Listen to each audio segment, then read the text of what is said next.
Hey there, crafty friends. It's Tina from the Scrappin Rabbit Vlog. Thanks so much for stopping by my channel today. In this video, we're going to be creating a card featuring one of the new die sets from the Scrappy Tales Crafts release, and this one is called the Layering Blue Jay die. I just love this theme and this new die set. Here is what the dies look like. You can see you get the bird die with lots of different layers, as well as a branch with some floral blossoms. It is so much fun to put together, and so I'm going to show you how I did it here in this video. The first thing I'm going to do is go ahead and take the dies out of the packaging. They are put together, so you do need to have a little tool to snip all the layers apart. If you wanted to, you can keep it all together and just run it through your die cutting machine and then cut it out all in one color. And I could have done that because I did cut them out in the white cardstock, but I also cut the branch out in brown and the florals out in a very light pink cardstock. I did use my Copic markers to color up lots of the layers. To put the cherry blossoms together, I think they're cherry blossoms, I went ahead and used some liquid glue, lined them up so I knew where to put the pieces together. And it just took me a few minutes to just figure out exactly where all the little pieces went. But I like to use the liquid glue. It gives me a little wiggle room so that I can move it around to line it up just right. And then finally the last two blossoms I have there at the end. You could use like a glitter glue for the center. You don't have to color it with Copics, or lots of different ways. You could put some bling in the center, but I like the way that it looked with the Copic coloring. These are all the little leaves, and you can see I cut them out on some extra cardstock that I had. I save all my little pieces so that nothing goes to waste. I colored the leaves up with some green Copic markers, and I needed to spend a little time lining up all the leaves, and looking at the picture on the website really helped me a lot. Once I had all the leaves lined up, I just added little drops of glue and I used my picker tool to apply all of the little leaves, and it came together pretty quickly. I just used my fingers also to push them up to make sure that they're lined up just right. I love the way that this branch looks. It's so pretty. Paper piecing is something that I really do enjoy. So this is a little bit like therapy for me, putting together all these little pieces like a puzzle, lining them all up, and making sure that they go where they're supposed to go, and then the result is just beautiful. So there is the finished branch with the blossoms.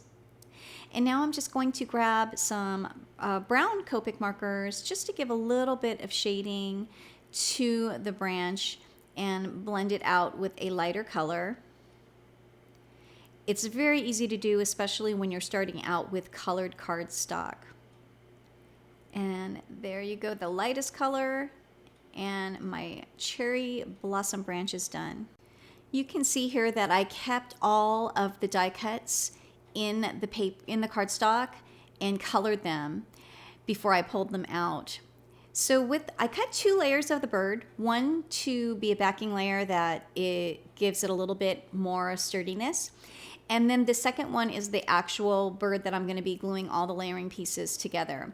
So you could definitely do this one the color that you want the bird. I didn't have the right colored blue cardstock that I was looking for, so I chose to Copic color all the blue, and I should have colored more of the bird. As you'll see, I'm going to have to add a little bit more color because at this point I didn't realize that I needed to color the tail as well. I just knew that the back of the neck and the top part of the wing needed to be colored because the other layers would be covering the other parts of the bird. And I'm just adding a little bit of coloring where any white spots are showing through. So there is the crest, the top of the bird's head, and as you can see, it's really coming together so beautiful. I really love the bird dies at Scrappy Tales Crafts. They are some of my most favorite, and this one is no exception. So now I'm just taking count of the rest of the layers and trying to figure out how to put the rest of it together. The stripes are there as die cut pieces, so you could literally just color those in if you wanted, because the impressions are there for you to follow and guide you. or you can glue them on like I decided to do here. And even the little black pieces, I did color those. Those were originally cut with the white cardstock. So I'm just adding the little drops of glue and adding those stripes now to the wing. And then that's when I realized that I need to color the tail because I have the stripes to go on the tail, but there are no layering pieces for that tail. There are these little white pieces for the tips of the wing there, and I'm just using my fingers to press up against them to make sure that they're lined completely to the edge of the die cut. And then that second piece there goes on the bottom of the top part of the wing. So here I'm grabbing my Copic markers. I used B18, B34, B24, and B21 to color the tail. And those are the same colors that I used for the body, the top of the head, as well as the wings. I'm trying to go darkest to light, and I want there to be a little bit of dimension there in the coloring. I like the way that that looks with the Copic markers. And I wish that I had done this initially, but like I said, this is my first time putting the bird together, and I wasn't really sure exactly where all of the layers were going to go. And that completes the tail. As I mentioned, I did use the picture on the website as a guide for all of these tiny layers, and then I just lined them up so I knew exactly where they were going to go, added the drops of glue, and used my picker tool to glue all of those little pieces together. I really love this bird, and I also love the cardinal. There is a cardinal die, and Sabrina had mentioned when she put hers together that you could also make this into a woodpecker if you wanted to. I love blue jays. We don't have them here in Southern California, but we have lots of scrub jays, which are little bluebirds that do not have that crest.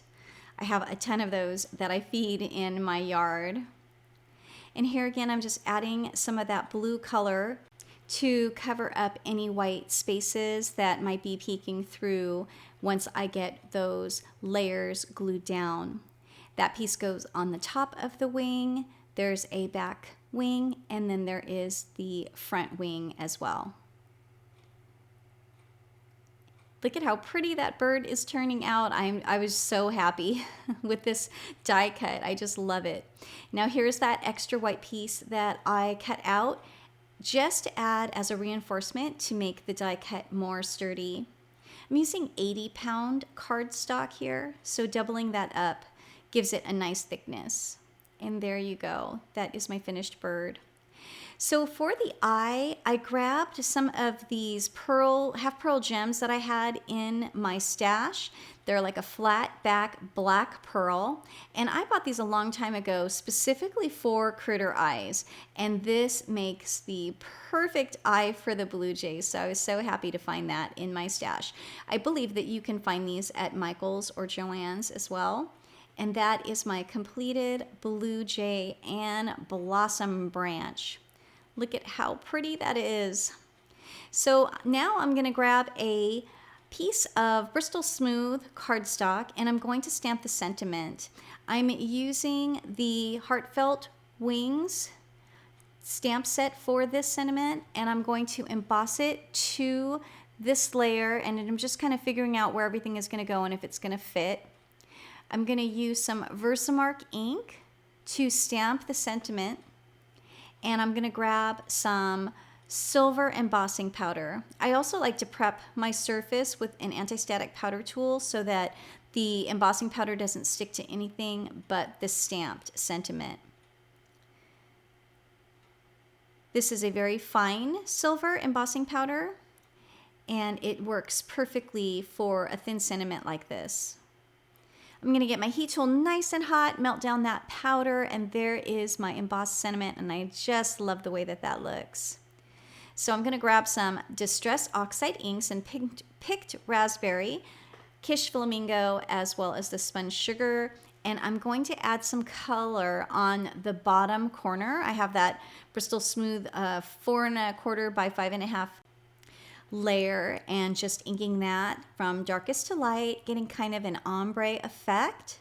And I'm going to leave the top portion of that layer white so that the sentiment really pops.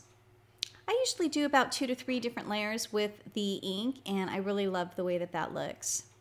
I'm going to grab my splatter box, ink up this stamping block, squirt a little bit of water on it, and get my paintbrush to add some drops. I do want to protect the sentiment because I don't want any of the ink to cover the sentiment, and I'm just going to add some splatter. I really have been enjoying doing more simple backgrounds lately, kind of more of a clean and simple look. I also love to use this glimmer mist from my stash. It adds some iridescent silvery spots, and it really just gives it a special effect when you're looking at it in the light, as you can see. And that is my completed background.